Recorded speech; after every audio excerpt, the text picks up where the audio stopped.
अस्सलाम वालेकुम dear students, कैसे हैं आप? उम्मीद करता हूँ आप ठीक ठाक होंगे, खैरियत से होंगे।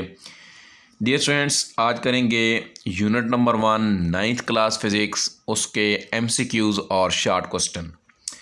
Dear students, unit number 1 physical quantities and measurement से रिलेटेड है। और डियर स्टूडेंट्स, तकरीबन आपके पेपर के 12 में से 9 जो एमसीक्यूज़ हैं ना, वो आपके आएंगे, यही एक्सरसाइज वाले एमसीक्यूज़ आएंगे। तो इन एक्सरसाइज वाले एमसीक्यूज़ को आपने लाजमी करना है। कहते हैं the number of base unit, D student जो बेस यूनिट्स होते हैं एसआई में वो 7 होते हैं। ठीक है, बेस यूनिट भी और ड्राइव यूनिट्स भी दोनों कितने हैं? 7 होते हैं। तो 7 हमारा करेक्ट ऑप्शन है। Which one of the following unit is not derive unit, यानी कि डेराइव यूनिट कौन सा नहीं है? तो डी स्टूडेंट जो किलोग्राम है मैस का यूनिट, वो डेराइव यूनिट नहीं है। किलोग्राम हमारा करेक्ट ऑप्शन होगा। Amount of substance in the term of number in mole, यानी कि अमाउंट जो सब्सटेंस की मैयर है, टर्म अमाउंट की, वो किस तरीके से हम मैयर करते हैं?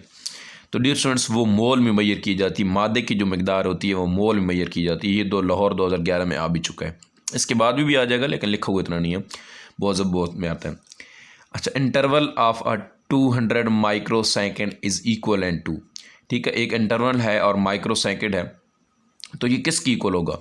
तो डियर स्टूडेंट, ये 200 है ना, तो यहाँ पे पॉइंट जो है वो इस टाइम जाएगा तो 10⁻² आएगा। लेकिन जो साथ में वो ये माइक्रो सेकंड ख़त्म करेंगे तो पावर 6। तो हमारा आंसर क्या आ जाएगा?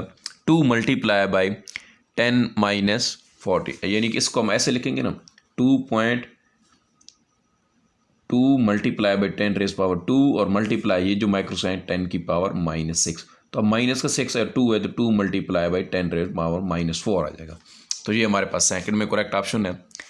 विच one of the following smallest quantity, तो डी स्टूडेंट इन सब में से हम देखें, मिलीग्राम है, माइक्रोग्राम है। मिली जो होता है वो 10⁻⁻3, 10⁻⁻6, जबकि नैनो 10⁻⁻9। तो ये हमारा क्या होगा? करेक्ट ऑप्शन होगा 5000 नैनोग्राम।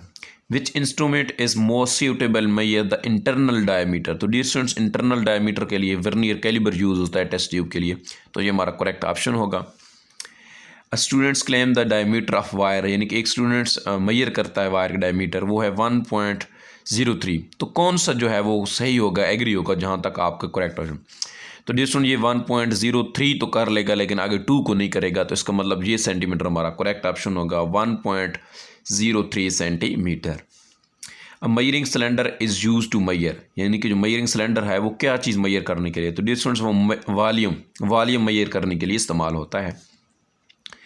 तो a student noted a thickness of glass sheet using screw gauge on the main scale. It read 3 division with of 8 division and circular square index. It is the thickness is, तो dear student इसकी क्या होगी जी? Millimetre में होगी जी। 3.8 millimetre, ठीक है, 3.08 millimetre. Significant और expression are, significant figure को हम कैसे लिखते हैं? तो ये हमारा डी स्टूडेंट सी वाला करेक्ट ऑप्शन होगा। All the accurately noun digits and the first digits is doubtful, तो ये हमारा डियर स्टूडेंट्स करेक्ट ऑप्शन होगा, बोल्ड करके लिखा हुआ है। उसके बाद identify the base quantity in the following, base quantity इनमें से कौन सी है? तो डिस्टेंस है जी, ठीक है, डिस्टेंस इनमें से बेस क्वांटिटी है। तो ये डियर स्टूडेंट्स एमसीक्यूज़ हो गया। उसके बाद है difference between base quantities and derive quantities. तो dear student base quantities are the those quantities which are express as known as base quantities which have other quantities express, जिनसे यानी कि दूसरी जो है मकदार अखज़ की जाए, लेंथ, मैस, टाइम, ये सारी क्या हैं? Base quantities. Physical quantities which can be describe in the term of base quantities, जो इन बेस क्वांटिटी से डिराइव की जाती हैं, are known derive quantities. Mean area, volume जो है और फोर्स है, इनसे यानी कि निकाली जाती हैं।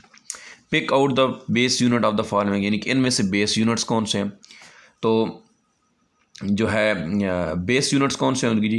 किलोग्राम, मोल, एम्पेयर, मीटर और केल्विन। इन सब में से ये वाले क्या है? हमारे बेस यूनिट्स हैं, और बाकी जो है डिराइव यूनिट्स हैं। Find the base quantities involve, ये 1.4 है। Find the base quantities involve each of the following, यानी कि इनमें से जो बेस क्वांटिटीज़ हैं ना शामिल, वो अलग कर लें। अब देखें, स्पीड है, स्पीड क्या होगा? स्पीड का फार्मूला है डिस्टेंस ओवर टाइम, और जो डिस्टेंस है वो लेंथ है ना, लेंथ है, तो इसका मतलब लेंथ और जो टाइम है ये हमारे पास क्या है? बेस क्वांटिटी, इनसे मिलकर ये स्पीड बनी है। वॉल्यूम, वॉल्यूम में हमारे पास क्या होता है? वॉल्यूम में इन्वॉल्व होता है हमारे पास length multiply width multiply by height, यानी कि सारी ये लेंथ ही होती है ना, विड्थ भी, जो लंबाई भी, चौड़ाई भी सारी। तो असल में ये इसमें कौन सी इन्वॉल्व है, बेस क्वांटिटी, असल में ये लेंथ ही है और कितनी टाइम है, 3 टाइम है, तो लेंथ इन्वॉल्व है इसमें। अच्छा उसके बाद ये सुन यहाँ पे देखें तो ये हमारे पास है जी फोर्स। फोर्स में हम देखें क्या चीज़ होती है, मैस और एक्सेलरेशन मल्टीपल होता है ना, F = ma। तो एक्सेलरेशन में क्या होता है, change in velocity over time. असल में वेलोसिटी क्या है, वो तो डिस्टेंस ओवर टाइम है, और डिस्टेंस असल में क्या है, लेंथ। इसका मतलब मैस, लेंथ और टाइम, ये हमारे पास इसमें क्या कौन सी इन्वॉल्व है जी, इसमें बेस क्वांटिटीज़ इन्वॉल्व हैं। अब जी वर्क में फोर्स और डिस्टेंस होता है। डिस्टेंस तो चलो डिस्टेंट रह गया, लेकिन फोर्स फिर किसकी इक्वल है, मैस और एक्सेलरेशन की। एक्सेलरेशन क्या होता है, change in velocity over time. Velocity क्या होती है, डिस्टेंस ओवर टाइम। तो इट्स मीन ये भी डिस्टेंस है, डिस्टेंस असल में लेंथ ही होता है, तो लेंथ, टाइम और मैस ये इसमें भी इन्वॉल्व है, तो ये इसमें बेस क्वांटिटीज़ हैं। अच्छा estimates your age in second, यानी कि आप अपनी एज को सेकंड में बताइए। देखिए हमारी फ़र्ज़ करें एज जो है 15, एक एवरेज जो होती है 9th क्लास के बच्चे की, एवरेज की बात कर रहे हैं, 15 ईयर्स या 14 ईयर्स होगा ना, बहुत कम जो होता है 16 ईयर भी हो सकती है। यानी कि एक बच्चा जो अगर 9th क्लास में पढ़ता है उसकी आप कह रहे हैं अपनी जो है एज एस्टिमेट सेकंड में बताएं कितनी सेकंड होगी। तो 15 ईयर फ़र्ज़ करें अगर उसकी है, तो अब देखिए कितने डेज़ बनते हैं। अगर साल में 3, अगर 15 साल है तो इसका मतलब है 15 सालों में कितने दिन बने हैं, 365 से मल्टीप्लाई करेंगे तो ये हमारा जाएगा 5 4 75।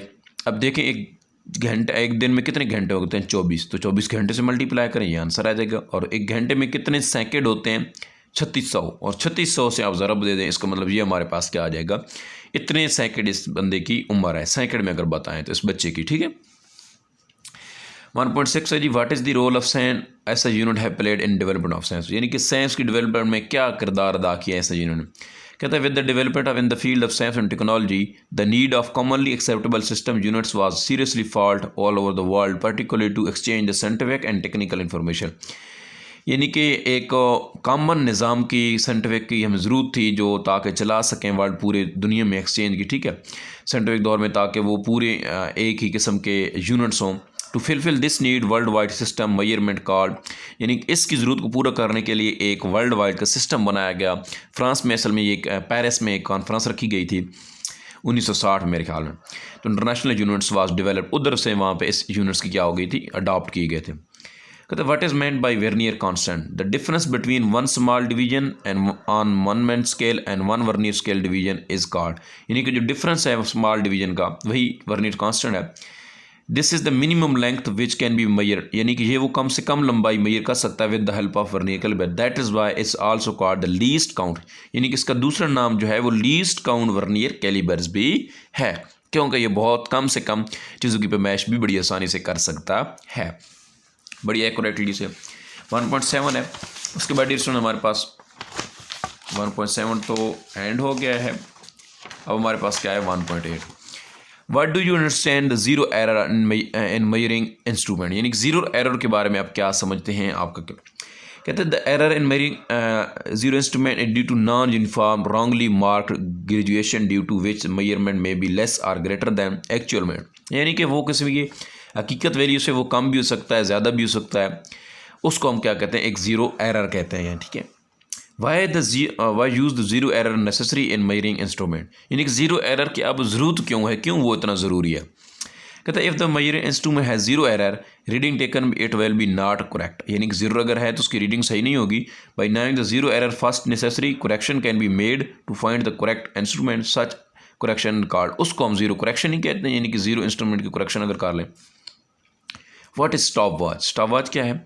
What is the least count of mechanical stop watch you have use in laboratory, यानी कि उसका सबसे कम लीस्ट काउंट कितनी कर सकता है जो अब लेबॉर्ट्री में यूज़ होता है। As a instrument use to measure the time interval specific period of event, यानी कि किसी ख़ास वक्फे के लिए जो टाइम मेजर किया जाता है उसको हम स्टॉप वॉच कहते हैं, और इसका जो लीस्ट काउंट होता है वो 0.1 सेकेंड होता है। अच्छा why do you need the measure extremely small interval time, यानी कि बहुत ही छोटे जो चीज़ों को मालूम करने के लिए कैसे, कहते हैं we need to measure extremely small interval of time to get accurate and error free result experiment, यानी कि बिल्कुल ही एक्यूरेट और सही ताकि उसमें एरर बिल्कुल भी नहीं हो, इसलिए हम बिल्कुल स्मॉल इंटरवल तक उसको मेजर करते हैं। What is meant bye significant figure of measurements, यानी कि सिग्निफिकेंट फिगर की मेजरमेंट जो है वो क्या कहते हैं in measurement all the accurately known digit are first doubtful digits is called a known. इसको कहते हैं सिग्निफिकेंट फिगर, यानी तमाम दुरुस्त इनसे और पहला जो है मशकूक इनसा। How it's period related to significant measure and measure quantity, यानी मैयर क्वांटिटी में जो है मैयरिंग जो रिलेटेड है सिग्निफिकेंस किस तरीके से रिलेट करते हैं। कहते हैं improvement in quality of measurement using better instrument increase the significant figure in the मैयरिंग result, यानी कि अगर किसी इंस्ट्रूमेंट के हमने बेहतर तरीके से रिजल्ट निकालना है तो ये इसमें फ़ायदेमंद देती है, उसमें इंक्रीज़ करती है। More significant figure means greater, यानी कि अगर सिग्निफिकेंट फिगर ज़्यादा है तो उसका मतलब जो उसमें एक्यूरेसी है वो भी ज़्यादा आएगी। Measurement of vernier caliber would be more precise than the meter rule. Therefore, measure taken by vernier caliber would have more significant figure than taken the meter rule. यानी कि मीटर रूल की मदद से जो आपने एक मेजर की है उसकी निस्बत वर्नियर कैलिबर बहुत ही ज़्यादा मैग्नीफिक फिगर है, और इसके मतलब है वो बहुत ज़्यादा अच्छी तरीके से उसकी और ज़्यादा एक्यूरेसी के साथ उसकी लेंथ मालूम करता है। तो ये डियर स्टूडेंट इसके शॉर्ट क्वेश्चन भी हो गया, इनको भी आपने अच्छी तरीके से याद रखना है, और बाकी MCQs भी है गए। उम्मीद है आपको समझ आई होगी। तो मिलते हैं अपनी नेक्स्ट वीडियो में, अपना बहुत सारा ख्याल रखिएगा। अल्लाह ने के बाद।